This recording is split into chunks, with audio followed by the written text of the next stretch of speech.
ഏതൻസിലെ ഒരു പ്രമുഖ നായകനാണ് തെമിസ്റ്റോക്ലിസ്. ഇദ്ദേഹത്തിൻ്റെ ഒരു പ്രാർത്ഥന നിങ്ങളുമായി പങ്കുവയ്ക്കാനാണ് ഞാനിന്ന് ആഗ്രഹിക്കുന്നത്. സിസേറോ ഇത് രേഖപ്പെടുത്തിയിട്ടുമുണ്ട്.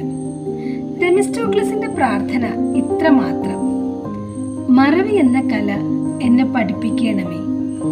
എന്താണോ മറക്കേണ്ടത് അത് മറക്കാതിരിക്കുകയും എന്താണോ മറക്കാൻ പാടില്ലാത്തത് അത് മറക്കുകയും ചെയ്യുന്ന ഒരാളാണ് ഞാൻ. ശരിക്കും നമ്മുടെയൊക്കെ പ്രാർത്ഥനയും ഇപ്രകാരമായിരിക്കേണ്ടേ? അല്ലെങ്കിൽ നമ്മുടെ ജീവിതവും ഇതുപോലെയല്ലേ? മറക്കേണ്ടത് മറക്കാതിരിക്കുകയും മറക്കാൻ പാടില്ലാത്തത് മറക്കുകയും ചെയ്തുകൊണ്ട് ജീവിതത്തിൻ്റെ സന്തോഷ നിമിഷങ്ങളെ ഇല്ലാതാക്കുകയല്ലേ നാം ഓരോരുത്തരും ചെയ്യുന്നത്? മറ്റൊരു തെമിസ്റ്റോക്ലിസായി പ്രാർത്ഥിക്കാനും ജീവിക്കാനും നമുക്കും സാധിക്കട്ടെ എന്ന് പ്രത്യാശിച്ചുകൊണ്ട് സ്നേഹത്തോടെ ജോ.